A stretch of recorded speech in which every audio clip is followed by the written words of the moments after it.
వచ్చిన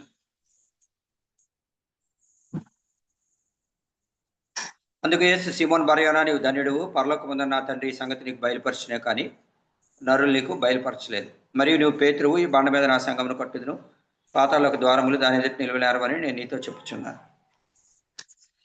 ప్రేమగల తండ్రి, పరిశుద్ధమైన దేవా, నమ్మకమైన ప్రభు, మీకు వందనాలు, స్తోత్రాలు. ఏర్పాటు చేయబడి నియామకుడు కొరకే స్తోత్రాలు, పెద్దాపురం ఎబ్రహం ప్రార్థనా మందిరం కొరకే స్తోత్రాలు, వందనాలు చెల్లిస్తున్నాం. మీ దాచిన చేతి గారి కొరకే స్తోత్రాలు, సందీప్ కొరకు వందనాలు, డాడీ కొరకు, రాజశేఖర్ కొరకు, బాధ్యత గల సహోదరులు సహోదరుల కొరకు మీకు స్తోత్రాలు, వందనాలు చెల్లిస్తూ ఉన్నాం. దయగల తండ్రి, నమ్మకమైన ప్రభు, యవనస్తులంగా ఈ రీతిగా ప్రభావ మీ సన్నిధిలో చేరి ప్రభావ నాయన మీ ప్రియులతో కలిసి నేను కూడా మీ వాక్యాన్ని షేర్ చేసుకోవడానికి సహాయపడినందుకే ప్రభావ మీకు స్తోత్రాలు, వందనాలు. జ్ఞాపకం చేసుకోండి. రేచల్ సిస్టర్ కొరకు, మరి ప్రభావ జగదీష్ కొరకు, దేవానాయన కీర్తన కొరకు కూడా ప్రార్థన చేస్తున్న వారిని కూడా దీవించి ఆశీర్వదించండి. దయగల జగదీష్ యొక్క రాజీతం కూడా ఆశీర్వదకరంగా దీవెనకరంగా ఉంచండి. దయగల ప్రభు, ఈ రీతిగా పెదాపులో ఉన్న ప్రతి ఒక్క విశ్వాస కొరకు, ప్రతి ఒక్క యవనస్తురాల కొరకు మీకు వందనాలు, స్తోత్రాలు చెల్లిస్తున్నాం. ఈ సమయం దీవెనకరంగా ఆశీర్వాదకరంగా ఉంచండి. పాటల ద్వారా మహిమ పొందడానికి స్తుతిస్తూ యేసుక్రీస్తు వారి శక్తిగల మహిమగల నామమున స్తుతించి ప్రార్థించి వేడుకొంచున్నాం తండ్రి. ఆమేన్. అంతకుముందు మీకు న్యాయాధిపతుల గురించి చెప్పాను. ఇంకా అబీమెలకు, యెఫ్తా, సంసోను ఇట్లా కొంతమంది ఉన్నారు, కానీ దాని గురించి నేను ధ్యానించడానికి మనసు రాలేదు, అందువల్ల అవంతతో ఆపేశాను. ప్రభు చిత్తమైతే యేసు ప్రభు యొక్క శిష్యుల గురించి, అందులో మొదటి శిష్యుడు పేతురు, ప్రధానమైన శిష్యులు ముగ్గురు, అందులో మోస్ట్ యాక్టివ్ పర్సన్ ఎవరంటే పేతురు గారు. సో ఈరోజు పేతురు గురించి మనం చూడడానికి ప్రయత్నం చేస్తాం. పేతురు యొక్క పేరు సీమోను అంటారు కదా పేతురుని. ఇక్కడ యేసుప్రభువు అన్నారు, సీమోను బరయోనా నువ్వు ధన్యుడు అని. అంటే యోనా కుమారుడు, లేదంటే యోహాను కుమారుడు అయిన సీమోను అని అర్థం. యోహాను సువార్త లో మనం గమనించినట్లయితే అక్కడ యోహాను కుమారుడు అయిన సీమోను అనేటువంటి మాట రాయబడింది. ఇక్కడ మత్తయి సువార్త 16వ అధ్యాయము 16-17 వచనంలో చూస్తే, 18 వచనంలో అతని పేరు సీమోన్. సీమోన్ అంటే అర్థం ఏంటంటే రెల్లు అని అర్థం. ఒక 5 సంగతులు సీమోన్ పేతురు గురించి చూడడానికి ప్రయత్నం చేస్తాం. మొట్టమొదటి సంగతి, సీమోన్ అంటే రెల్లు లేక కొమ్మ అని అర్థం. పేతురు అంటే మీకు తెలుసు కదా, బండ అని అర్థం. అంటే రెల్లు అంటే మీకు ఇలాగ గాలి గట్టిగా ఎటైతే అటు ఎలా ఊగిపోతూ ఉంటుంది గాలికి. మీకు ఈ అరకు ఆ ప్రాంతాల్లో, లేకపోతే ఒరిస్సా బార్డర్కి వెళ్తే, అరకు ప్రాంతాలు కూడా ఉన్నట్టున్నాయి, ఒరిస్సా ప్రాంతాలు కానీ డార్జిలింగ్ ఘాట్ సైడ్ కానీ ఇట్లా వెళ్తే మీకు ఈ చీపురు గట్ల, కొండ చీపులు ఉంటాయి కదా, ఆ చెట్లు ఉంటాయి, అవి గాలికి అసలు ఇలా ఊగుతూ ఉంటాయి అన్నమాట. అది చెట్టు అనమాట. అలాగే రెల్లు అంటే అది మీకు తెలుసు కదా, రెల్లు అంటే ఊరికే గాలికి అల్పమైనటువంటిది, గాలికి ఇటు ఊగేటువంటిది. అంటే అన్స్టేబుల్ లైఫ్, స్టెబిలిటీ లేని జీవితం, స్థిరత్వం లేనటువంటి జీవితం. ఒకరోజు బాగానే ఉంటారు, ఇంకో రోజు బాగా లేకుండా ఉండడం. అది దేవుని కొరకే మనం తీర్మానాలు చేస్తాం, కానీ తీర్మానాలలో నిలబడి ఉండలేకపోవడం కదా. డిసెంబర్ కూడా వచ్చేస్తూ ఉంది. మనం లాస్ట్ ఇయర్ డిసెంబర్ ఎన్నో తీర్మానాలు చేస్తుంటాం. నాకు తెలిసిన తీర్మానాల్లో మరి ఎన్ని తీర్మానాల్లో నిలబడి ఉన్నాము అంటే, చాలా తీర్మానాలు మనము ఓడిపోయి ఉంటాం, బహుశా నెగ్గుకుని రాలేకపోయి ఉంటాం. ప్రభు కృపను బట్టి తీర్మానాలు నిలిచి వారిని బట్టి దేవునికి స్తోత్రము. కానీ ఎక్కువ మంది తీర్మానాల్లో ఏంటంటే, చేసిన తీర్మానాల్లో మనం నిలబడి ఉండలేము. డిసెంబర్ 31 జనరల్గా ఏం తీర్మానం చేస్తాం, మా దేవుని మందిరాన్ని మేము విడిచిపెట్టము, లేకపోతే మందిరానికి రెగ్యులర్గా వస్తాము, ఆ దినం సమీపించడం చూసుకోవాలి మరి ఎక్కువగా అలా చేస్తాము, లేకపోతే దేవుని ప్రేమించే విషయంలో, ప్రార్థన చేసే విషయంలో, వాక్యం చదివే విషయంలో 3 అధ్యాయాలు చదువుతాను, 5 అధ్యాయాలు చదువుతాను, ఇట్లేదో అనుకుని ఉంటాం. కానీ అది నెరవేర్చలేము. అదేం చూపిస్తుందంటే అన్స్టెబిలిటీ లైఫ్ అనేది చూపిస్తాం, స్థిరత్వం లేనటువంటి జీవితం. దేవుని కోరిక ఏంటంటే, జీవముగల దేవుని ఆలయంలో నేను వారిని ఒక స్తంభముగా చేసేదను దేవుడు చెప్పాడు. 1 కొరింథీ 15:57 మీకు తెలుసు కదా. కాగా నా ప్రియ సహోదరులారా, ప్రభు కార్యాభివృద్ధి అని ఏం చేయాలంట, ఎప్పటికీ స్థిరులను కదలని వారును. ప్రభు కార్యాభివృద్ధి ఎప్పటికీ ఆసక్తులను స్థిరంగా ఉండాలి, కదలకుండా ఉండాలి అనేది దేవుని యొక్క ఆశ, కోరిక. పెట్టుకు ఈ సీమోను, చంచల స్వభావం కలిగినటువంటి సీమోన్ని దేవుడు ఏం చేయాలనుకుంటున్నాడు, ఈ బండ మీద, అంటే నిన్ను బండవలే నేను చేస్తాను అని చెప్పినాడు. అలాగే చేసినాడు ఆయన. పేతురు వాక్యం చెప్పగానే ఇంచుమించు 3000 మంది రక్షింపడ్డారు. మీరు అపోస్తలుల కార్యం 4వ అధ్యాయం దగ్గరికి వచ్చేటప్పుడు 4000 మంది, ఇంకా అనేకులు పేతురు ద్వారా స్థిరపరచబడినటువంటి జీవితం. పేతురు యొక్క మరణం ద్వారా కూడా తన ప్రభువును మహిమపరిచినాడు, తలకిందులుగా సిలువ వేయబడ్డాడు. మెట్టుకు స్థిరము లేనటువంటి పేతురు యొక్క జీవితం స్థిరత్వము కలిగినటువంటి జీవితముగా దేవుడు మార్పు చెందించినాడు. దేవుడు నూతనమైన కార్యాలు చేసేటువంటి దేవుడు. యాకోబుని ఇశ్రాయేల్గా మార్చాడు, అబ్రహామును అబ్రహాముగా మార్చాడు కదా, సీమోనుని పేతురుగా మార్చినటువంటి దేవుడు. అది ఇశ్రాయేల్, ఏల్ ఎలోహి ఇశ్రాయేల్, బేతేల్ అంటే ఏల్ బేతేల్. ఈ రీతిగా దేవుడు బైబిల్లో నూతనమైన పేర్లు అనుగ్రహించి వారిలో నూతనమైన కార్యము జరిగిస్తూ వచ్చినాడు. ఈ సంవత్సరం కూడా మన వాగ్దానం అదే కదా. ఆయన ఇదిగో సమస్తమును నూతనమైనవిగా చేయించున్నాను. అది దేవుని యొక్క వాగ్దానం. కనుక మొట్టమొదటిది సీమోను యొక్క అర్థం అంటే ఇది. ఇప్పుడు సీమోను గురించి ఒక 5 సంగతులు చూస్తాము.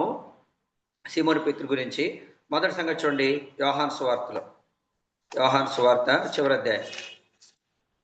యోహాను సువార్త చివరి అధ్యాయం 21వ అధ్యాయము 15వ వచనం చదవండి తీసిన వాళ్ళు. యోహాను 21:15. వారు భోజనం చేసిన తర్వాత యేసు పేతురును చూచి, యోహాను సీమోను, వీరితో నన్ను ఎక్కువగా ప్రేమించుచున్నావా అని అడుగుతా. అతడు, అవును ప్రభువా, నేను నిన్ను ప్రేమించుచున్నానని నీవే ఎరుగుదువని ఆయనతో చెప్పాను. యేసు, నా గొర్రె పిల్లలను మేపమని ఆయనతో చెప్పాను. అతనితో చెప్పాను. అడిగాడు, సీమోను వీరికంటే నువ్వు నన్ను ఎక్కువగా ప్రేమించుచున్నావా అని అడిగితే, ఇప్పుడు మీరు ఇక్కడ గమనించాలా, ఎందుకు యేసుప్రభువు సీమోను అన్నాడు? ఇప్పుడు మత్తయి 16వ అధ్యాయంలో నీవు సీమోనువు, నీ పేరుని ఏం చేశాడంట? పేతురుగా, నువ్వు కేఫా అనబడదు, నిన్ను బండ లేకపోతే పేతురుగా స్థిరంగా చేసేస్తున్నాను అని చెప్పాడు కదా. మరి ఏం కేఫా వీరికంటే ఎక్కువగా ప్రేమిస్తున్నావా, లేదంటే ఏమా పేతురు వీరికంటే ఎక్కువగా ప్రేమిస్తున్నావా అని అడగాలి దేవుడు. కానీ దేవుడు ఏమని అడుగుతాడంటే సీమోను అని అడుగుతాడు. ఆయన పిలుపులోనే బోళ్ళ అర్థం ఉంది. ఎందుకు సీమోను సంబోధించాడు, పేతురుని సంబోధించకుండా అంటే 21వ అధ్యాయంలో మరలా తిరిగి లోకంలోకి వెళ్ళిపోయాడు పేతురు. అది నేను చేపలు పట్టబోదునని శిష్యులతో చెప్పాడు. ఆయనతో పాటు శిష్యులు కూడా వెళ్ళిపోయారు. చూసారా? అది అంటే ఇంకా అతను స్థిరమైన స్వభావం అనేది రాలేదు. మరి ఎలా సాధ్యమవుతుంది స్థిరమైన స్వభావం? అపొస్తలుల కార్యాలు 1వ అధ్యాయంలో మీరు చూస్తే పేతురు, యాకోబు, యోహాను ఇంకా శిష్యులందరూ ఇంకా అనేక మంది స్త్రీలు కలిసి మేడగదిలో ప్రార్థన చేయడం ఆరంభించారు. అది మనం ఎప్పుడైతే మోకాళ్ళ మీదకి వస్తామో, ప్రార్థన జీవితం కలిగి ఉంటామో, లేక దేవునితో సహవాసం కలిగి ఉంటామో, అప్పుడే స్థిరమైన జీవితం. Then only we will establish. అది మన పాదములు దేవుని యొక్క వాక్యమందు లేక ప్రార్థన యందు స్థిరపరచబడాల. మందిరమందు యెరూషలేమా మా పాదములు ఈ గుమ్మములో నిలుచున్నవి. మన పాదాలు మందిరంలో నిలవాలి, లేదంటే మన పాదాలు ప్రార్థన చేయడానికి, లేదంటే మన చేతులు దేవుని వాక్యం పట్టుకునేవిగా. ఆ రీతిగా మనం ఆ 3 సంగతుల్లో స్థిరంగా ఉంటే మన జీవితం స్థిరపరచబడుతుంది. పేతురుని అందుకనే సీమోను అంటున్నాడు దేవుడు. ఎందుకంటే నువ్వు లోకంలోకి వెళ్ళిపోదాం అనుకున్నావు, ఏదో సంపాదిద్దాం అనుకున్నావు, ఏం పట్లపోయావు కదా. మరలా తిరిగి నేను వచ్చిన తర్వాతనే నీకు విస్తారమైన చేపలు పడ్డాయి. అది గుర్తు చేస్తున్నాడు ఆ పేరు. మెట్టుకు దేవుడు అడిగాడు, నీవు నన్ను ప్రేమించి అందరికంటే ఎక్కువగా ప్రేమిస్తున్నావా? అవును ప్రభువా అంటున్నాడు. చూసారా? అది సీమోను ఎస్ అని చెప్తున్నాడు. యేసు ప్రభువుకి శిరసత్వం కింద కూడా వస్తున్నాడు. ఎస్ లా, అవును ప్రభువా, నీ శిరసత్వం కింద నేను ఉండడానికి ఇష్టపడుతున్నాను, నేను నిన్ను ప్రేమించినా నీవే ఎరుగుదు. మనం ఒక టైటిల్ పెడితే ప్రభువుని ప్రేమించినటువంటి సీమోను, లేదంటే ప్రభువుని అందరికంటే ఎక్కువగా ప్రేమించిన సీమోను. అవును అన్నాడు, అందరికంటే ఎక్కువగా ప్రేమిస్తాడు. ఎందుకంటే నువ్వు ఆ యేసుప్రభువు వారు చనిపోవడం సీమోనుకి ఇష్టం లేదు. నీతో చావవలసి వచ్చినా సరే నేను అబద్ధం చెప్పమన్నాడు. చూసారా? అంటే అతను అఫ్కోర్స్ శరీరం మీద ఆధారపడి ఆ మాటలు చెప్పాడు అనుకోండి. అయితే ప్రభువా నువ్వు చెప్పావు కనుక నువ్వు చెప్పిన మాట తప్పకుండా జరుగుతుంది, శోధన నుంచి నేను ఎలా బయటపడాలని చెప్పంటే ఖచ్చితంగా దేవుడు సహాయం చేసి ఉండేవాడు. అది పెట్టుకు పేతురు ప్రభువుని ఎక్కువగా ప్రేమించినటువంటి సీమోను. ఇదే మాట ఇంచుమించుగా ఇదే అర్థం వచ్చే మాట లూకా సువార్త 7వ అధ్యాయం 47వ వచనంలో కూడా ఉంది. చదవండి, లూకా సువార్త 7వ అధ్యాయము 47వ వచనం. ఆమె విస్తారముగా ప్రేమించిన గనుక ఆమె యొక్క విస్తార పాపములు క్షమింపబడినని నీతో చెప్పుచున్నాను. ఎవనికి కొంచెముగా క్షమింపబడిన వాడికి కొంచెముగా ప్రేమించునని చెప్పి. థ్యాంక్ యూ అండి. ఆమె విస్తారముగా ప్రేమించిన రాయబడింది ఇక్కడ. అది ఆ యొక్క స్త్రీ చూసారా? ఇది చాలా మంచి మాట కదా. ఆవిడేమో పాపాత్మురాలైన స్త్రీ, కానీ ఆవిడ జీవితం పాపాత్మురాలు అనే దాంతో ఈ అధ్యాయంలో 37వ వచనంలో చూస్తే అలా స్టార్ట్ చేయబడింది. చివరికి వచ్చేటప్పటికి యేసుప్రభువు వారి యొక్క టెస్టిమనీ ఆమె గురించి ఎలా ఉందంటే, ఆమె విస్తారముగా ప్రేమించను. పేతురు అయితే ప్రశ్న అడిగాడు, నువ్వు నన్ను ఎక్కువగా ప్రేమిస్తున్నావా అని. కానీ అయితే ఈ స్త్రీ గురించి ప్రభు చెప్తున్నాడు, ఆవిడ విస్తారంగా ప్రేమించిందని చెప్తున్నాడు. చూసారా ఎంత మంచి సాక్ష్యం. దానియేలు నువ్వు బహుప్రియుడు అన్నాడు దానియేలు గురించి. అలాగే ఈ స్త్రీ గురించి కూడా ఆమె విస్తారంగా ప్రేమించింది అనే మాట బైబిల్ గ్రంథంలో రాయించి పెట్టాడు. ఎవరు ఈ స్త్రీ అంటే పాపాత్మురాలు. చూసారా? ఒక పాపాత్ముల గురించి అటువంటి సాక్ష్యం పొందడం అనేది నిజంగా ఎక్స్ట్రాడినరీ. బెట్టుగా ఆవిడ విస్తారంగా ప్రభువుని ప్రేమించిందంట. మనం కూడా దేవుని ప్రేమించే విషయంలో పోటీ పడేవారంగా, లేకపోతే అందరికంటే ఎక్కువగా మనం ప్రేమించేవారుగా ఉండాలి ప్రభువుని. ఎలాగా మనం ప్రేమించడం అంటే ఆయన ఆజ్ఞల ప్రకారం నడవడమే ప్రేమ. 1 యోహాను 4వ అధ్యాయంలో ఉంది కదా, మనం ఆయన ఆజ్ఞల ప్రకారం నడుచుటే ప్రేమించుట. అది దేవుని ప్రేమించేవాడు ఏం చేస్తాడంటే ఆయన ఆజ్ఞలను అనుసరించి నడుస్తాడు. అది పెట్టుకు ఇది మొదటి సంగతి. ప్రభువును ప్రేమించిన సీమోను. మనం కూడా దేవుని ప్రేమించే వరకు ఉండాలి. అందరికంటే ఎక్కువగా ప్రేమించాలి. దావీదు కూడా దేవుని చాలా ఎక్కువగా ప్రేమించినాడు కదా. దేవుడు చెప్పకముందే మందిరాన్ని కట్టించాలనే తలంపు దావీదుకు వచ్చేసింది. దేవుడు ఏం చెప్పలేదు, నువ్వు నాకు మందిరం కట్టించాను. పడక మీద పడుకొని ఉన్నాడు. నేను మంచి ఇంట్లో ఉన్నాను, మందిరం ఏమో డేరాలో ఉంది అనుకున్నాడు. వెంటనే నాతాన్ని పిలిపించాడు, మందిరం కట్టేస్తాను దేవుడికి అన్నాడు. మంచి ఆలోచన చేసి నీకు తోచిందంతా చేసామన్నాడు నాతాను. అయితే దేవుని వాక్కు ప్రత్యక్షం ఇలా చెప్పింది, మీకు తెలుసు అదంతా. మెట్టుకు దావీదు కూడా అడగక మునిపే చేయట, అది ప్రేమించడంలో ఎక్కువగా ప్రేమించడం అంటే అది. అంటే ప్రభువు మనసు ఎరిగి నడుచుకున్నట. మరి ఎలా తెలుస్తుందండి ప్రభు మనసు అంటే? ప్రభు మనసు అంతా కూడా దేవుని వాక్యంలో ఉంది. దేవుడు తన మనసులో ఉన్నదంతా కూడా ఈ 66 పుస్తకాల్లో రాయించి పెట్టాడు. ఆయనకి ఏది ఇష్టమో ఆయనకి ఏది ఇష్టం లేదు, ఎలా ఉంటే ఇష్టం ఎలా ఉంటే ఇష్టం ఉండదు, ఏం మాట్లాడితే ఇష్టం ఏం మాట్లాడకపోతే ఇష్టం, మన జీవితం మన సమర్పణ ఎలా ఉండాలి అనేటువంటిది, హౌ టు లివ్ అనేది చాలా స్పష్టంగా అనేకమైన ఉదాహరణలతో, అనేక మంది భక్తుల జీవితాలు, అనేక మంది పడిపోయిన వారు, అనేక మంది లేపబడిన వారు, అనేక మంది స్థిరముగా ఉన్నారు, అన్ని రకాలైన కోణాల్లో ప్రభు దేవుని యొక్క వాక్యంలో పొందుపరిచాడు. కనుక ఎవరైతే వాక్యాన్ని చదివి ఆ ప్రకారంగా నడుచుకోవడానికి పూనుకుంటారో వారే ప్రభువును ప్రేమించు. అది పెట్టుకు మనం కూడా సీమోను పేతురు వలె, లేక దావీదు వలె, లేక మగ్దలేని మరియ వలె ప్రభువును మనం ప్రేమించేవారుగా ఉండాలి. ఇది మొదటి సంగతి. రెండవ సంగతి, పేతురులో ఉన్నటువంటి గొప్ప సుగుణం చూడండి. లూకా సువార్త 22వ అధ్యాయము 61వ వచనం. లూకా 22:61.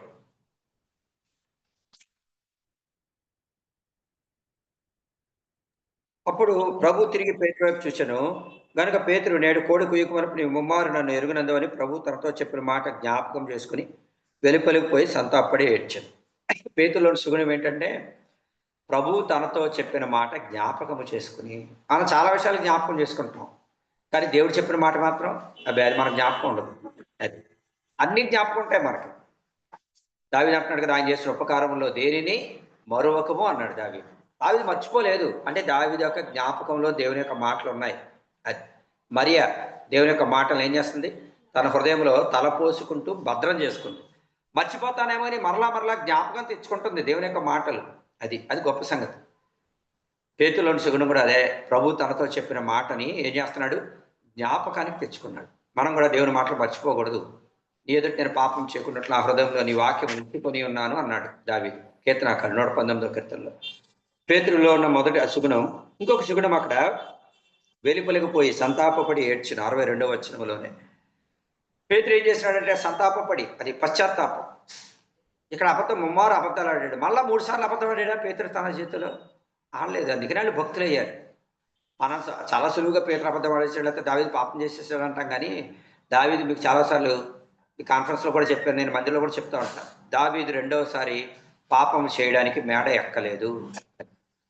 మరలా అదే పాపం అదే విధంగా చేయడానికి, లేకపోతే ఇంకోళ్ళు ఎవరన్నా కనబడతారేమో చూద్దాం అనేటువంటి ఆలోచన దావీదు జీవితంలో సెకండ్ టైం అనేది, he did not commit sin second time.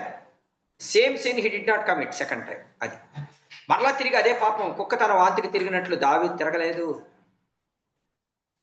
మరి పేతురు తిరగలేదు. సంసోన్ అయితే అలా కాదు కదా. సంసోన్ జీవితాన్ని, ఇటు దావీదు జీవితాన్ని, ఇటు పేతురు జీవితాన్ని ఇలా ముగ్గురిని పక్కన పెడితే పేతురు 3 సార్లు అబద్ధం అనలేదు. దావీదు 2వసారి మరలా మేడకి పాపం చేయలేదు. మరి సంసోను దేవుడు మాట్లాడుతున్నప్పటికీ కూడా సంసోను ఏం చేస్తున్నాడంటే తన యొక్క ప్రవర్తనను మార్చుకున్నవాడుగా లేడు.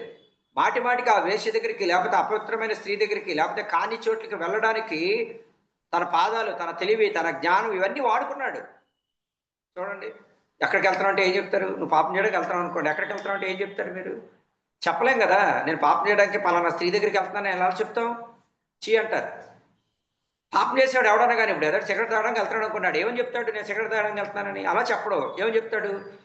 ఏదో షాపింగ్ వెళ్తాను, బజార్కి అని చెప్తావు, లేకపోతే ఏదో మీటింగ్ ఉందని చెప్తావు. నువ్వు పెద్ద పొజిషన్లో ఉన్నావు అనుకో, మీటింగ్గా చెప్తావు, ఇంకోటి చెప్తావు. అంటే నీ తెలివి, నీ జ్ఞానాన్ని దేనికి ఆధారం చేసుకుంటున్నావు? హోషేయ గ్రంథంలో ఉంది 12వ అధ్యాయంలో, వారి ఫలములు ఫలించిన కొలది మరి విశేషంగా బలిపీఠాలు కట్టారంట ఇశ్రాయేలు ప్రజలు. అంటే వాళ్ళు ఏం చేసినారంటే వాళ్ళు దేవుణ్ణి ప్రేమించిన వారిగా లేరు. వాళ్ళు ఏం చేసినారు? హోషేయ గ్రంథం 10వ అధ్యాయం 1వ వచనంలో మాట ఉంది. ఫలములు ఫలించిన కొద్ది కూడా విశేషంగా బలిపీఠాలు, విశేషంగా పాపం చేస్తా ఉన్నారు. విశ్వాసులే, దేవుని ప్రజలే, మీరు ఫలించే కొలది, మీరు ఆశీర్వదించబడే కొలది, యవనస్తులే, మందిరానికి వస్తున్నవారే, బైబిల్ పట్టుకున్నవారే, ప్రార్థన చేసేవారే, what about your secret life? నీకు ఆత్మీయ జీవితం, నీ రహస్య జీవితం సంగతి ఏంటి? ఎక్కడికి వెళ్తున్నావు? ఏం చేస్తున్నావు? ఏం మాట్లాడుతున్నావు? ఏం చూస్తున్నావు? అంటే దేవునికి ఇష్టం లేనివి, వ్యర్థమైన వాటిని చూడకుండా నా కన్నులు తిప్పివేమో అన్నాడు దావీదు. అది మరి మనం ఎంతవరకు? మనం వ్యర్థమైన వాటిని చూడడానికి ఇష్టపడే కన్నులు కలిగిన వారం మనం. వ్యభిచారిని చూసి ఆశించు పాపమాలైన కన్నులు కలిగిన వారం. అందుకనే మనము అలా ఉండకూడదు. ఇక్కడ పేతురు జీవితంలో అది లేదండి. పేతురు దేవుని యొక్క మాట జ్ఞాపకానికి తెచ్చుకున్నాడు, వెలుపలిపోయి సంతాపపడి ఏడ్చాడు. ఎంత క్లియర్గా రాయబడింది వాక్యము. సంతాపపడ్డాడంటే సరిపోతుంది కదా? కాదు, ఏడ్చెను. మగవాళ్ళు ఏడడం అరుదండి. ఆడవాళ్ళు అయితే చాలా సులువుగా ఏడుస్తారు, కానీ మగవాళ్ళని తొందరగా ఏడవరు. ఎందుకంటే మగవాళ్ళ గుండె కొంచెం రాయిలాగా ఉంటుంది. అంత తొందరగా మనం అంటే బాధ లోపల ఉంటుంది, కానీ పైకి కనపడినాం గంభీరంగా ఉండడానికి ప్రయత్నం చేస్తాం కదా. ఆడవాళ్ళు అయితే అలా కాదు, చాలా ఫాస్ట్గా రియాక్ట్ అవుతారు, త్వరగా ఏడుస్తారు. మరి పేతురికి ఏడుపు వచ్చిందంటే దేన్ని బట్టి ఏడుపు వచ్చింది? దైవ చిత్తానుసారమైన దుఃఖము రక్షణార్థమైన మారు మనసును కలిగించేది. దైవ చిత్తానుసారమైన దుఃఖము కలిగిన వాడు పేతురు. ఎలా చెప్తారండి దైవ చిత్తానుసారమైన దుఃఖం అంటే? దేవుని మాట జ్ఞాపకము తెచ్చుకుని ఏడ్చాడు. ఆయన ఏడవడానికి కారణం ఏంటంటే దేవుని మాట, అయ్యో దేవుని మాటను నేను కూలద్రోశాను, కాదన్నాను, తప్పిపోయాను, నేను ప్రగల్భాలు పలికాను, నిలబడతానన్నాను, చావవలసి వచ్చినను సరే, నిన్ను ఎరగను అని చెప్పినాను, నా యొక్క తీర్మానం నుంచి నేను తొలిగిపోయాను. ఎన్ని జ్ఞాపకం తెచ్చుకున్నాను ఆయన మాటలు. నీ జీవితంలో, నా జీవితంలో నీ ఏడ్పుకి కారణం ఏంటి? ప్రభు యొక్క మాటేనా? దేవుని యొక్క వాక్యమేనా? దేవుని వాక్యానికి నేను అవిధేయత చూపించాను, దేవుని వాక్యానికి కాదని శరీరాన్ని అపవిత్రం చేసుకున్నాను, దేవుని వాక్యానికి కాదని కన్నులు కాని సంగతులు చూడడానికి నేను అమ్మేసుకున్నాను, నా దేహం అపవిత్రం అయిపోయింది. అయ్యో ప్రభు, నీ శరీరం నా ఆలయం అని చెప్పినావు. నేను నా ఈ ఆలయమైనటువంటి నీ పరిశుద్ధాలయాన్ని, నీ పరిశుద్ధ ఆలయమైన ఈ దేహాన్ని నేనేం చేసినారంటే అపవిత్రపరిచిన, నిషిద్ధమైన వాటిని నాలో నుండి తొలగించు. నీ వాక్యానికి విరోధముగా, నీకు కేవలము నీకే విరోధముగా నీ ఎదుటి నేను పాపము చేసి ఉన్నాను, నేను చెడుతనం జరిగించినాను, నా తల వెంట్రుకల కంటే నా యొక్క దోషం, నా పాపం విస్తారమైపోయిందని దావీదు వలె మనం మొరపెట్టవలసిన వారంగా ఉన్నాం. Deep repentance is required in these last days. అది లవోదికయ సంఘంలో అది లేదు. వారు నేను ధనవంతుడు, ధనవృద్ధి చేసుకున్నాను, నాకేమీ కొదువు లేదని వాళ్ళు చెప్పుకుంటున్నారు. దేవుడు అంటున్నాడు, నువ్వు దౌర్భాగ్యుడు, దిక్కుమాలవాడు, దరిద్రుడు, గుడ్డివాడు, దిగంబరుడు అంటున్నాడు. ఐదు స్టేట్మెంట్లు ఇచ్చినాడు, 5 క్వాలిఫికేషన్స్, 5 డిగ్రీలు ఇచ్చినాడు ఈ అంచెదినాల్లో ఉన్న సంఘానికి దేవుడు. ఈ సంఘం ఏంటంటే దుస్థితి, వాళ్ళు ఏమైనారో అది వాళ్ళు ఎరగడం లేదు, తప్పు చేసి కూడా సమర్థించుకునేటువంటి స్థితి, ఏం పర్వాలేదు అనుకునేటువంటి స్థితి. ఇలా చాలా మంది ఉన్నారు బైబిల్లో మీరు చూస్తే. ఇశ్రాయేలు ప్రజలు పాపం చేసి పర్వాలేదు, మేము కొండెక్కేస్తాం, వాళ్ళు చంపేస్తాం, పొడి చేస్తాం ఉన్నారు, ఏం అవ్వలేదు. శత్రువులు వాళ్ళ మీద గెలిచేశారు. ఏం కారణం? వాళ్ళు పాపం చేశారు. మోషేహోషులు అంటారు, అదేంటి మీరు పాపం చేసినప్పుడు ఎలా కొండ మీద కలుపుతారు? అలా కుదరదు. మీరు పశ్చాత్తాపండి, విరిగిన మనసు కలిగి ఉండండి, దేవుడు మీ ఎందుకు కనికరిస్తే అప్పుడు మీరు, అంతేగాని పాపం చేసేసి దేవుడి దగ్గరికి వెళ్ళిపోతారంటే ఎలా కుదురుతుంది? అది మన మనసు విరగాలి, మన మనసు ననగాలి, పాపం మీద ద్వేషం పుట్టాలి, అసభావం పుట్టాలి. అదంత ఈజీ కాదు. పాపంలోంచి తొలగిపోవడం ఒక స్టేజి, పాపాన్ని అసహించుకోవడం ఒక స్టేజ్. అది ఎక్స్ట్రాడినరీ పీపుల్కే సాధ్యమవుతుంది. యోసేపు లాంటి వాడు అన్నాడు, ఇంత ఘోరమైన దుష్కార్యము చేసి. యోసేపు దృష్టిలో అది ఘోరమైన దుష్కారంగా కనబడుతుంటే, దావీదు దృష్టిలో అది ఎలా కనబడుతుందంటే ఇష్టముగా కనబడుతుంది, ప్రియముగా కనబడుతుంది. అందుకనే పాపం చేసినాడు. మరి యోసేపు కన మనసు దావీదుకి లేదేంటి? లేదు. మరి యోసేపు మనసు ఏంటంటే యెహోవాను భయభక్తులు కలిగి ఉంటే చెడుతనాన్ని అసహించుకుంటా, అది చెడుతనాన్ని అసహించుకునే మనసు యోసేపుది. మరి దావీదు మనసు అంటే అంతకుముందు దావీదుకి ఆ మనసు లేదు, తర్వాత ఆ మనసు వచ్చింది. అంటే దావీదేం తక్కువ చెప్పట్లేదు, దావీదు కూడా దేవుని హృదయానుసారుడు. We cannot comment on David's life కదా, ఎక్స్ట్రాడినరీ. మనం దావీదు యొక్క గోటికి కూడా పోల్చదగినటువంటి వారం. బెట్టుకు సంగతి చెప్తా ఉన్నాను అంటే, యోసేపు చెడుతనాన్ని అసహించుకునే జీవితం కలిగి ఉన్నాడు. అంటే దేవునికి ఇష్టమైన జీవితం అది. అది ఎంతో ప్రార్థన, వాక్యము, సహవాసము నువ్వు ఉంటే తప్ప, బాకాడ జీవితం ఉంటే తప్ప, లేకపోతే ఏంటంటే మనం అది కలిగి ఉండలేము. ఎప్పటికప్పుడే మనం ఎంత గొప్పవారమైనప్పటికీ ఎప్పటికప్పుడే ప్రభువుని ప్రేమించే మనసు మనం కలిగి ఉంటే తప్ప, లేకపోతే మనం పరీక్షించుకునే స్వభావం ఉంటే తప్ప దేవుల్లో మనం కొనసాగలేము. మెట్టుకు ఇది రెండవది పశ్చాత్తాపం. మొదటిది ప్రభువుని ప్రేమించిన పేతురు. రెండవది he's a man of repentance, పశ్చాత్తాపం కలిగినటువంటి పేతురు. మూడవ చూడండి, అపోస్తుల కార్యములు 4వ అధ్యాయం 20వ వచనం.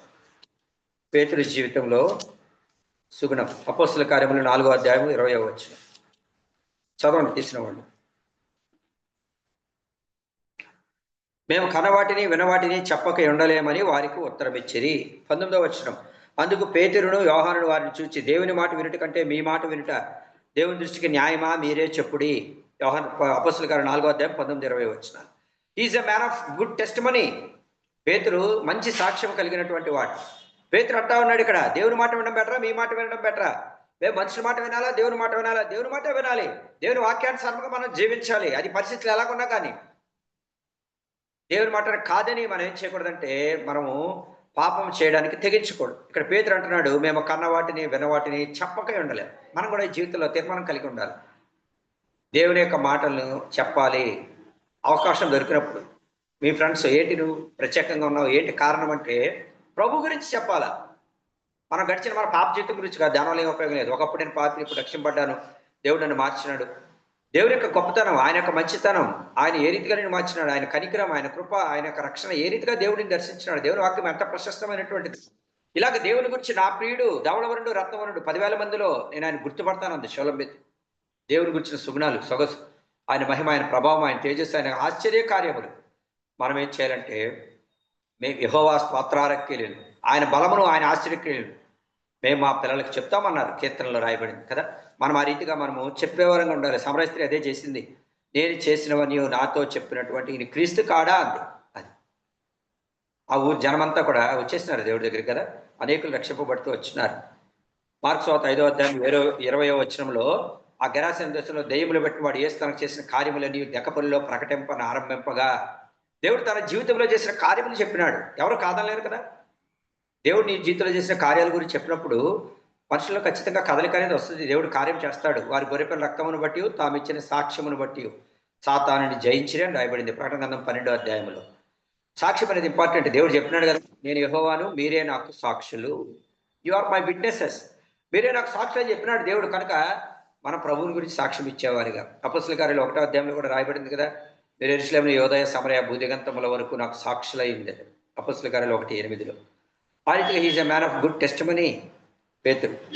ఇది 3వ సంగతి. 4వ సంగతి అపొస్తలుల కార్యములు 10వ అధ్యాయము 9వ వచనం. అపొస్తలుల కార్యములు 10వ అధ్యాయము 9వ వచనం. పేతురు గురించి ఇక్కడ ఒక మాట రాయబడింది. మర్నాడు వారు ప్రాణమైపోయి పట్టణములకు సమీపించినప్పుడు పగలించుకొచ్చి 12 గంటలకు పేతురు ప్రార్థన చేయుటకు మిద్దె మీదకి ఎక్కాను. అతడు మిక్కిలి ఆకలి కొని భోజనము చేయగోరెను. మిక్కిలి ఆకలి కొన్నాడు, కానీ పేతురు అక్కడ ఉన్నాడు. ఆకలి ఎక్కువైనప్పుడు మనం జనరల్గా ఏం చేస్తామంటే వంటింటి చుట్టూ తిరుగుతాం. వాళ్ళు ఏం వండుతున్నారో అని చూస్తాం. లేకపోతే కొంచెం ఆ మొక్క చూపించి ఈ మొక్క చూపించి కొంచెం టేస్ట్ చూస్తానంటాం. లేకపోతే అంటే ఆకలి ఎక్కువైనప్పుడు మన మనసు ప్రార్థన మీద అసలు పోదు, ఎందుకు పోద్ది? కానీ పేతురు మనసు ఎక్కడికి పోయింది? ఒక పక్కన మిక్కిలి ఆకలి కొన్నాడు, అంటే very hungry, too much hungry, ఎక్కువగా ఆకలి ఉంది.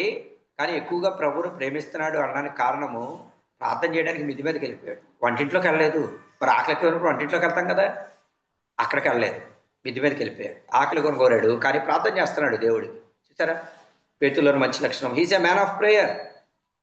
దేవుడు కదా, మీకు అపొస్తలుల కార్యాల్లో 12 అధ్యాయాలు చేసి కదా, సంఘం కూడా అత్యాశక్తితో అతని కొరకే ప్రార్థన చేసింది.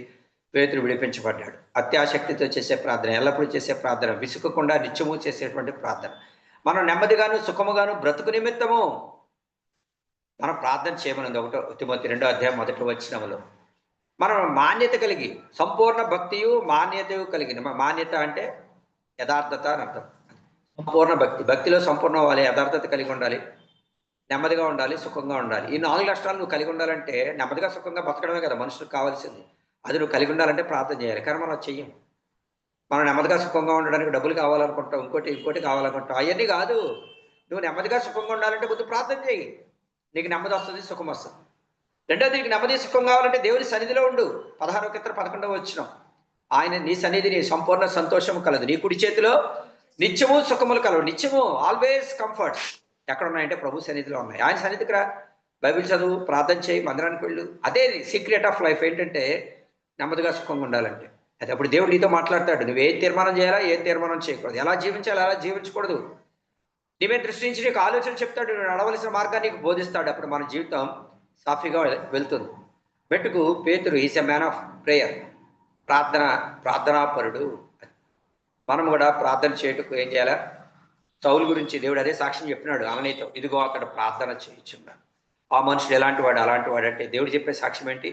ఇదిగో అతడు ప్రార్థన చేయించున్నాడు. మరి మన ప్రార్థనా జీవితం ఎలాగుంది అనేది ఆలోచించుకోవాలి. చివరిగా చూడండి పేతురు గురించి అపొస్తలుల కార్యములు 4వ అధ్యాయము 4వ వచనం. అపొస్తలుల కార్యములు 4వ అధ్యాయము 4వ వచనం. చదవండి. వాక్యము వినిన వారిలో అనేకులు వారిలో ఆ, పురుషుల సంఖ్య ఇంచుమించు 5,000 అయ్యను. వాక్యం విని వారిలో అనేకులు నమ్మిరి. వీరు నమ్మునట్లుగా పేతురు వాక్యం ఎలా బోధించాడండి? Is a soul winner, man of soul winner. పేతురు అంటే వాక్యం బోధిస్తే చూడండి 2వ అధ్యాయం 37వ వచనం. అపోస్తల కార్యములు 2వ అధ్యాయం 37వ వచనం. వారు ఈ ఆ, మాట విని ఆ, హృదయంలో నొచ్చి, సహోదరులారా మేమేమి ఆ. చేతుము పేతుర్ని కడమ అపోస్తులు అడగగా, పేతురుని అడిగారంట, హృదయాల్లో నొచ్చుకున్నారంట. నొచ్చుకుని ఒకటనేసి కింద ఏం రాయబడిందండి? పొడవబడెను. పడవబడి ఏమనో పడవబడి పొడవబడి దే పీర్స్, పొడవబడ్డారు. దేవుని వాక్యం రెండించల వాడికలు ఎటువంటి కట్కము కట్టుకు వాడిగా ఉండి ప్రాణాత్మలు కీళ్ళని మూలిగిని విభజించినంత మట్టుకు దూరొచ్చు. హృదయం యొక్క ఆలోచన తలంపులు శోధించేదిగా ఉంది. ఈ వాక్యము అటువంటి బలమైన వాక్యం, పదులైన వాక్యం పేతురు నోట్లోంచి వెళ్ళినప్పుడు వాళ్ళ హృదయాల్ని, వాళ్ళ ఆలోచన, వాళ్ళ తలంపుల్ని సెపరేట్ చేసేసింది. The word of God divided. అది వాళ్ళ ఆలోచనలన్నింటినీ శోధించింది. ఇది నిజం కదా, మీరు ఎలాంటి వారు కదా, మీరే సిలువేయలేదా యేసు ప్రభుని, మీ జీవితం ఎలా లేదా, మీరు అపవిత్రంగా లేరా, లేకపోతే ఇప్పుడు ఇందాక మనం పేతురు గురించి చూసాం, మీరు ప్రార్థన చేయట్లేదు, పశ్చాత్తాపం లేదు, సాక్ష్యం లేదు, మీ జీవితంలో ఆత్మ రక్షించేది లేదు. ఇవన్నీ వాస్తవం కదా. దేవుని యొక్క వాక్యం మన దగ్గరికి వచ్చినప్పుడు as we have to admit our faults కదా. పేతురు వాక్యం చెప్తే మరి దేవుడు అన్నాడు, నిన్ను మనుషులు పట్టి జాలరుగా చెప్పాడు, నేను చెప్పిన మాట తప్పకుండా జరుగును. లోకస్వార్త 1వ అధ్యాయంలో దేవుడు చెప్పిన ఏ మాట అయినను నిరర్ధకము కానేరదు.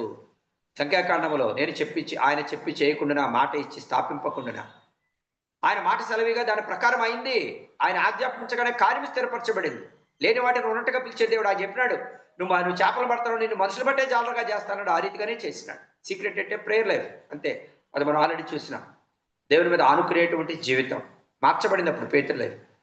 ఉన్నదన్నట్టుగా వాక్యాన్ని సూటిగా నేరుగా వారితో మాట్లాడినాడు. అనేకులు రక్షింపబడుతూ వచ్చినారు. మొదట 3,000, ఇక్కడేమో ఇంచుమించు 5,000 మంది రక్షింపబడ్డారు. చూసారా, మనం 5గునన్నా రక్షించామో లేదో మరి. పేతురు అయితే 5,000 మంది రక్షించాడు. నువ్వు 5 రక్షిస్తే 50 మంది రక్షించాలి. 50 మంది 500 మంది. 500 మంది నువ్వు రక్షించగలిగితే 5,000 కావాలని అడుగు. 5,000 అంటే 50,000 కావాలని అడుగు, ఇంకా ఎక్కువ అడుగు. ఆ యెహోరాము ఎవరో అనుకుంటాను, రాజుపరిసరి గుర్తుంది. అక్కడ ఎలీషా నేల మీద కొట్టినప్పుడు 3 సార్లు ఆ బాణాన్ని కొట్టేసి ఆపేస్తాడు. ఎలీషా కోపం వస్తుంది. ఏంటి 3 సార్లు కొట్టేసి ఆపేసావు? నువ్వు 3 సార్లే సిరియల్ని జయిస్తావు, ఎక్కువ సార్లు కొట్టుంటే మొత్తం వాళ్ళని జయించేసిండు అని చెప్తాడు కదా. ఆత్మీయమైన సంగతులు కూడా ఎక్కువ అడగాల దేవుణ్ణి. ఎందుకంటే ఆయన ఊహించిన దానికంటే, తలంచిన దానికంటే అత్యధికంగా చేసే మళ్ళీ ఏముండదు. ఆయన కార్యం చేస్తాడంతే. నీకు బాగాలేదు, జ్వరం వస్తుంది, కానీ నువ్వు వాక్యం చెప్పే టైంకి ఏమవుతుంది, ఆయన ఎటుపోతాయో తెలియదు. అది అక్కడ పొద్దునుంచి ఏం బాగాలేదు, ఆ కడపల్లి వచ్చాం జరగ గురించి చూడడానికి, అంత బాగాలేదు. అయినా ప్రభు మరి చూడండి, వాక్యం చెప్పే సమయానికి ప్రభు ఏం చేస్తాడంటే నూతనమైన బలం ఇస్తాడంటే. ఎలా ఇస్తాడంటే అది ప్రభు పని కనుక ప్రభు తన బిడ్డలను బలపరుస్తాడు అంతే. మనం జస్ట్ వీఆర్ యుటెన్సిల్స్ అంతే. మనం ఆయన చేతుల్లోని సాధనములు. సంగతి ఏంటంటే ప్రభు గొప్ప కార్యములు చేసేటువంటి వాడు. ఆయన ఇక్కడ రాయబడింది సోల్ విన్నర్, దేవుని కొరకు అనేకమైన ఆత్మలను సంపాదించేటువంటి పేరు. మనం కూడా దేవునికి ఇష్టమైన పని, దేవుని యొక్క ప్రైమ్ మోటో, లేకపోతే what is the main theme, main motto of Jesus Christ అని అడిగితే, యేసు అంటే అర్థం ఏంటి? తన ప్రజలను వారి పాపములను ఆయనే రక్షించను.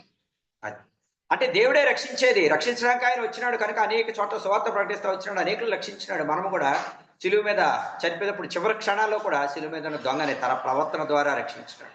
మరి మన ప్రవర్తన ద్వారా ఉన్నవాళ్ళు వెనక్కి వెళ్ళిపోతున్నారా, లేకపోతే కొత్త వాళ్ళు వస్తున్నారా? అది ఎటువంటి ఫలింపు, ఎటువంటి గ్రోత్ లేదంటే ఏంటి? అది మనమే ఆలోచించుకోవాలి. యవనస్తులుగా పెద్దవాళ్ళు అంటే వాళ్ళ సంగతి పక్కన పెట్టండి. ఇది యూత్ మీటింగ్ కనుక యవనస్తులు కనుక మీకు ఇంకా ఎంతో లైఫ్ ఉంది. ఇప్పటికే చాలా జీవితం అయిపోయింది, ఇంకా ఇంచుమించుగా సగం జీవితం లేదా 30 జీవితం ఉంది. కనుక మీ జీవితంలో అంతకంతకు ఫలించి అభివృద్ధి పొందాలా. ఆత్మను రక్షించే విషయంలో అనేకులు రక్షించగలగాలి. ప్రభా నేను ఎలాగ ఇతరులు రక్షించగలను, నీ ఎదుగు ఎలాగ నడిపించగలను, నాకు సహాయం చేయి, దాన్ని బలపరచని ప్రార్థన చేసుకుంటే ప్రభు సహాయం చేస్తాడు. అది పెట్టుకు పేతుల్లోని 5 లక్షణాలు. మొట్టమొదటి పేతురు అంటే అర్థం రెల్లు లేక కొమ్మ అని అర్థం. అన్స్టేబుల్ లైఫ్, స్టెబిలిటీ లేని జీవితాన్ని స్థిరమ కలిగిన జీవితముగా, బండవలే అంటే ఈయన మాటలు విని వాటి చొప్పున చే ప్రతివాడును బండ మీద ఇల్లు కట్టుకున్న బుద్ధిమంతునిగా దేవుడు మార్చినాడు పేతురు. పేతురులోని మొదటి లక్షణము అందరికంటే ఎక్కువగా ప్రభువును ప్రేమించాడు. ప్రభువును ప్రేమించిన పేతురు ఈ loved more than all other disciples కదా. ఎక్కువగా ప్రేమించాడు, ప్రాణం పెట్టినంతగా ప్రేమించాడు, తలకిందులుగా సిలువ వేయబడ్డాడు పేతురు. అది మనం కూడా ప్రేమించాలా. పాపాత్మైన స్త్రీ విస్తారముగా ప్రేమించింది ప్రభువుని. రెండవ లక్షణం, is a man of repentance, పశ్చాత్తాపం, వెలుపలకు పోయి సంతాపపడి ఏడ్చాడు. మరి నీ సంగతి నా సంగతి ఒకే పాపం మానకుండా చేస్తున్నావు కదా.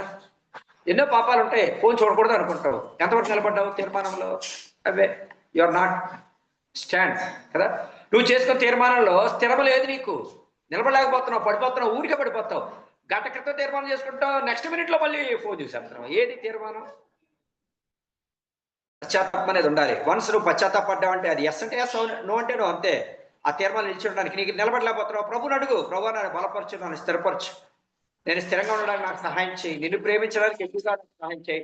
ఒక పక్క నేను ప్రేమిస్తూ ఇంకో పక్క నేను లౌకిక సంఘంలో నిలువెచ్చగా ఉండడానికి నేను ఇష్టపడటం లేదు, ప్లీజ్ హెల్ప్ మీ లార్డ్ అని ప్రార్థన చేస్తే దేవుడు మత్తయి 7 అన్నాడు కదా, మీరు చెడ్డవారేంటి, మీ పిల్లలకు మంచి పరలోకమందున మీ తండ్రి తను అడుగు వారికి అంతకంటే ఎంతో నిశ్చయముగా ఏస్తాడట మంచి అంటే ఆత్మీయమైన సంగతులు ఎంతో నిశ్చయముగా ఇస్తాడు, నీకు సహాయం చేస్తాడు. ప్రభువు నా ప్రక్క నుండి నన్ను బలపరచను అంటాడు పౌలు. దేవుని ప్రక్క నుండి నిన్ను బలపరుస్తాడు. ఆత్మీయమైన సంగతుల కొరకు ఆశ జ్వాల అనేది ఉండాలి మన లైఫ్ లో. అది రెండవది. మూడో లక్ష్యము, he's a man of good testimony, మంచి సాక్ష్యం కలిగిన వాడు పేతురు. మన ఇంట్లో మనకు సాక్ష్యం ఉండాలి, మందిరంలో ఉండాలి, మన ఊర్లో ఉండాలి, మనం పనిచేసే చోట మనకు సాక్ష్యం ఉండాలి, మంచి సాక్ష్యం. అంటే ఇతరులకు సహాయం చేసేవారుగా, ప్రేమించేవారుగా, లేకపోతే ఆపదలో ఉన్న వారిని బలపరిచేవారుగా, లేకపోతే నా మాటల చేత నేను బలపరచుదని అన్నాడు కదా యోబు శ్రమలో ఉన్నప్పటికీ కూడా తన మాటల చేత బలపరిచినాడు అనేకులు. మనం కూడా అట్లా మంచి సాక్ష్యం కలిగిన గారుగా, దేవుడు చేసిన కార్యములు చెప్పేవారుగా, సమయం దొరికిన కొలది ఉండేవారుగా ఉండాలి. నాలుగో సంగతి, is a man of prayer. మిట్ట మధ్యాహ్నం బాగా ఆకలేస్తుంది అయినా కూడా ప్రార్థన చేసేవాడు కదా. మనం అలా ఉండలేము పేతురు వలె కదా. అందుకనే పేతురు గురించి పరిశుద్ధ గ్రంథంలో రాయబడింది. అట్లీస్ట్ ప్రయత్నం చేస్తే కొంతైనా ఆ సుగుణాలు మనకు వస్తాయి. అది ఆత్మీయమైన వాటి కొరకైనా ప్రయత్నం చేయాలి. చివరిగా ఐదోది, ఈజ్ అ సోల్ విన్నర్, ఆత్మను రక్షించేవాడు. దేవునికి ఇష్టమైన లక్షణం ఆత్మను రక్షించుతాడు. లోకాసు 15 రాయబడింది కదా, నశించిపోయేటువంటి ఒక్క పాపి రక్షించబడితే పరలోకంలో దేవుని దూతలు గొప్ప సంతోషం కలుగుతుంది. దేవునికి సంతోషం కలిగించేది ఎక్కువైనటువంటి సంతోషం ఒక పాపి రక్షింపబడినట్టు. అది ఒక పాపి రక్షించబడితే వాడు అనేకమైన పాపములు వాడు చేయకుండా మనం వాడిని ఆపిన వాడిని అవుతాం. అది అందుకని ఆత్మల సంపాదన కొరకే మనం ప్రార్థన చేసుకుంటే ప్రభువు మనకు సహాయం చేస్తాడు. ఈ రీతిగా పేతురు జీవితంలో కలిగే 5 లక్షణాలు దేవుడు మన వెనుకల్లో దీవించి ఆశీర్వదించుకుంటాడు. ప్రైజ్ లార్డ్ అందరికీ.